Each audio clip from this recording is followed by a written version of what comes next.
Hello, this is Virtual the Chess Noob, learning and having fun with chess. I'm very happy at the time of this video as I have just crossed the 1300 ELO boundary on chess.com for Rapid.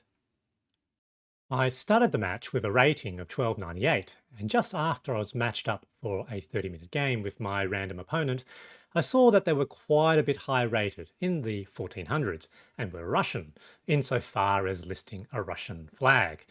One of the interesting data points in chess.com's insights analytics is that I tend to lose games against similarly rated opponents from Russia and also Indonesia. So I entered the game feeling not very hopeful.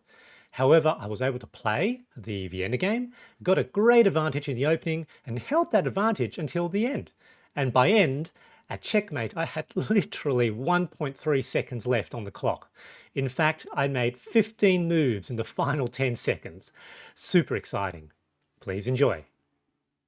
Let's start with the review. So I played, I think, pretty well, 82%. Opponent played pretty good too, 76% accuracy. We both had some, mostly best or excellent moves. Small number of errors and mistakes. Considering this game had almost 70 moves at the end, the opponent did make one blunder, which perhaps made a difference at the beginning. And as you can see, I sort of got the advantage early on. And even though I had some errors, which sort of dipped towards, the improvement for my opponent's position, ultimately I did actually hold the advantage throughout the whole game. So let's move on now to the analysis. So I played white in this game, an opponent black, and at the finish of this game, I crossed over into the 1300s. I started with 1298 and I got 11 ELO points after the win because my opponent was quite a bit rated above me. So I had white, so I played the Vienna, so e4, they played e5, and knight c3. They played bishop e7 on move 2, which is interesting. I haven't actually had an opponent play this move against me, but I was pretty sure that it can't be good because surely I'd be able to now play d4, control the center, captures, capture back with queen. I have to admit, at this point, I started second guessing myself. Is this some sort of clever system? But I thought, look, let's just play principle. There's no reason why I shouldn't try to capture the center. Thank goodness. No, Stockfish thought that was the best move. About 0.7 in advantage to white. Captures, and now sort of an attack on the queen. But with e4, that goes straight up. Now attacking the bishop. So queen e7. Now we see this not uncommonly with the Vienna, where the queen tries to attack a pawn on the e file and ostensibly pinning an attack. Often there would be a knight there rather than a bishop. And these sort of setups are usually bad for black. And you can see it's a plus 4.44 for white. So here, second defender. Yep, and so apparently great move. And then once I unpin the king, that queen is potentially quite exposed. The knight can potentially jump to d5, attacking the queen, and also with an attack on the c7 square, which then then forks the king and rook. Now the opponent did potentially see that, so sort of blocked access to that square for the knight. So here I decided to unpin the king. So now I can safely capture. And I thought, doing a trade in queens at this point is probably still good for me. And it's going to be almost +5 now for white. So 2 moves with that pawn with a loss of tempo. I thought that's fine. I thought about what I should do here. And I decided, look, let's just move the queen out of the way. Now, I think Stockfish, suggests pulling it all the way back to f2. Here, I, however, pushed it forward. I was keen, I thought, in this position to still try to trade queens. So queen forward, queen e6. Yep, capture that bishop now.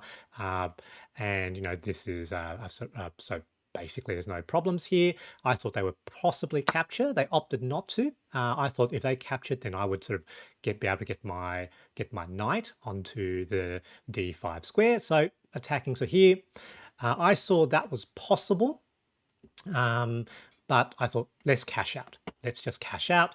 King, queen captures queen. So, yep, this was a little bit better, but still very, very strong advantage for white. And I thought, let's take away some of the complexity. Let's trade the queens.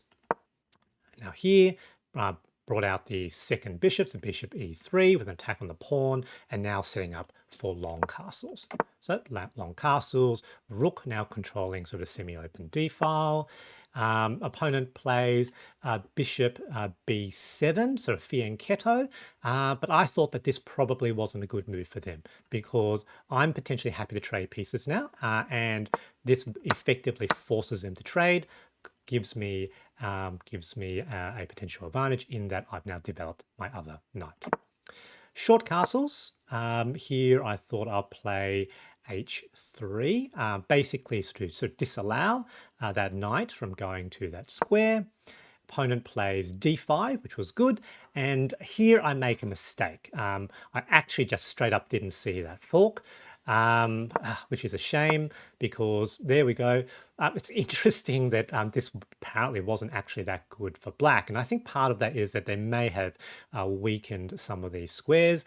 However, I thought that here, when I was playing the game, that I had substantially lost an advantage. So I thought might as well, if I'm going to lose a piece, at least capture a pawn back, and again, try to make the opponent really lose their pawn. So now I've got a pawn side sort of advantage on the queen side 2 versus 3, and I thought this was probably going to be good for me if we move towards an endgame. So rook e8, that was good. Push forward, attack the knight. The knight sort of jumps out of the way, and here, so again, knights are so tricky. Just trying to be careful here. Here, I opted to just defend that square, play conservatively. So Stockfish is unconcerned. Suggested pushing the pawn ahead. The opponent sort of develops their other knight, knight c6. Here again, I didn't want the knight to jump into that square. They play knight e7. I now push my other knight, so knight b5.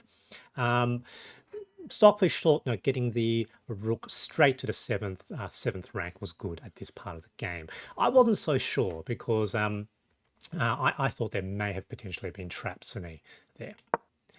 The opponent now sort of moves their rook to the c file, so rook ec8, and that's necessary because otherwise there would be a fork the next turn. But that was my whole goal, and now I thought I had a chance to play rook d7. So attack on that knight, and also potentially an attack on that pawn as well.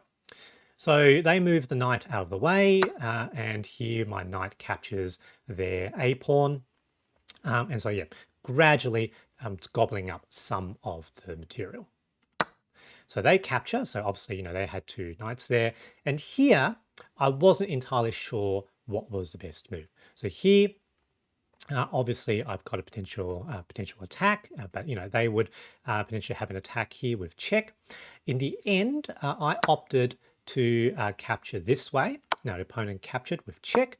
I thought that was potentially okay because that's 2 squares away from that knight and completely adjacent to that knight, which means the knight doesn't have an attack on the king with check the next turn. So I thought that was potentially okay. Here they move an attack on the rook. And at this point, I actually make a relatively inaccurate move because I did have the possibility of putting rook here with check. King is now forced to go to that square. Then I've got knight this square with check. King forced to move here, and then I'll have rook captures rook. Knight has to capture a rook, but then I've got the position where I've got a rook and knight versus 2 rooks. So rook and knight versus 2 knights, and I should be okay in that position. Instead, how I made the transformation meant that now I've got 2 rooks versus rook and 2 knights. And we will see in this part of the endgame just how strong 2 knights are against against rooks. So, these rooks are balanced, but rook versus 2 knights. The knights are super strong. They really support each other. They're super trappy with doing forks, and I had to play very, very carefully. So if you notice, I'm at about 17 minutes here, and I need to take quite a lot of time to think through each move so that I don't accidentally trap myself. So knight f4. Here I capture the other pawn. I wasn't sure for a long time. Now at the moment, with my rook still on the 7th rank, it means that that rook cannot move. Otherwise, that would be checkmate. No, never too late to hang back rank mate. The opponent captures my other pawn. Here I push a pawn forward, seeing that there was a potential attack like that. So I thought this was still okay for me. And here, you can just see the activity from the opponent's knight. So, they're supporting each other, making them very difficult to take. Now I've captured the last of the opponent's pawns. So I still have 3 pawns, and I knew that eventually I would need to get these pawns, up this way to properly promote to win. So look at that, only 12.5 minutes left. So really taking quite a long time to think through each move. And so we do a fair amount of shuffling here. That move was to move the king out of potential checks. Now being very careful that I don't get forked. A few rook moves initially with an attack on that pawn, now attack on that pawn, but that allows for that sort of defense. So I find the rook did make some moves, but a lot of the activity is really with the opponent's knights. So check, that's fine. We sort of invite potential rook trade, but they opt not to play. Here with check, trying to push some of my pawns. I thought that was probably okay. Apparently that was a mistake, not sure. Oh yes, that's right, because there is a potential fork. I thought that was probably okay because I could get out of it with check. But I don't play it as accurately as what I should have. And here is where I make a mistake. I push a pawn rather than noticing there is another fork. So knights are just so tricky. And look, 3 minutes left. Opponent still has 10. So here I'm starting to panic a little bit. I felt that I was ahead, but I was just worried I was just going to get flagged. 2 minutes left. And here I was happy. I thought, look, here I'm probably okay. If I get rid of the knight pair, the individual knight is potentially quite a bit weaker. And with these pawns starting to come towards the 6th, 7th, rank, that rook is going to be forced to do guard duty, and so wouldn't be very, very active. So capture, and they try to move the king over, which was a mistake, because now I've got an attack on the knight along with moving the pawn forward, knight forward, king forward. Yeah, okay, that's fine. Now I've got an attack on the knight. So knight now sort of forced onto the back rank, and these pieces are now having serious problems with their activity. Okay, king this way. That I thought was okay. So now, because now I've got a check, forcing the king back onto the back rank, which means that the opponent's rook doesn't have an opportunity to give check. Pawn forward again, a6, plus 50 now. But look, 52 seconds left. I'm really running out of time. So I'm sort of sweating here, trying to make the most of the opponent's turn to think through my next moves. Here, when they made that move, I was really happy because I thought, here, I've got an attack on the knight. The knight has to move somewhere. Wherever they move, because it's 2 squares away, they can't give a check. And then I would have a skewer king rook. That should allow me to whack that rook, and with my king and 3 pawns against king and knight, there should be no way that they can prevent the promotion of at least one of those pawns. At least that was my logic. Couldn't think too long, 52 seconds. So, spent, what was that, for about 5 seconds thinking that through. Yep. And they can't stop that. Captures. All right, 44 seconds left. So, pawn forward, b6, the knight up. Yep. Need to sort of move the king. Now allow space for that pawn to move forward. Check, that's fine. Move back, they move back. Now I move ahead, And now the opponent has a problem. This is like a force field for the king. The king basically cannot move to provide any threats. So they pretty much, they can sort of shuffle this way, but then they're going to be in trouble. You know, the knight, can't go there. Well, can go there, I suppose, but doesn't really have much to go. Like, you know, that knight is looking pretty precarious. That's fine. Now, where's it going to go? Where's it going to go? So if it goes back here, it's dead. Goes back here, it's dead. Goes back there, it can't do anything useful. So went back, pawn forward, and here they have to make a break. Mate in 8, 9 seconds left, 9 seconds left. And here I'm trying to, because I don't set up chess.com with pre-moving. So basically I'm holding the piece. As soon as the opponent moves, I let go. So here, lose, about half a second. Obviously I've got the red carpet here, half a second, and here, because I'm more sure of what I'm doing, when I sort of get really good at it, I get it down to about 0.2 seconds, which is almost the limits of how quickly you can really move your finger. There we are. So king now forced to get onto the side of the board. Here, I just dropped my queen here, trapping the king now onto the edge of the board. The goal is now to bring the king down. Oh, no, 1.9 seconds, 1.7 seconds, and 1.3 seconds. 1.3 seconds left. Checkmate. My opponent opted not to try to resign, but tried to flag me. But I managed just to do it quickly enough. 1.3 seconds left with checkmate, plus 11 ELO points. So straight up crossing nicely into the 1300s. I was so pleased at the end of this game. The opponent played a good match. GG. The Vienna game can result in some great opening advantages when the opponent is unfamiliar with the system.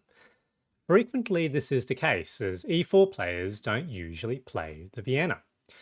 The Vienna can result in very early aggressive attacks in the center, and my opponent's passive move, bishop e7 on move 2, resulted in them losing control of the center.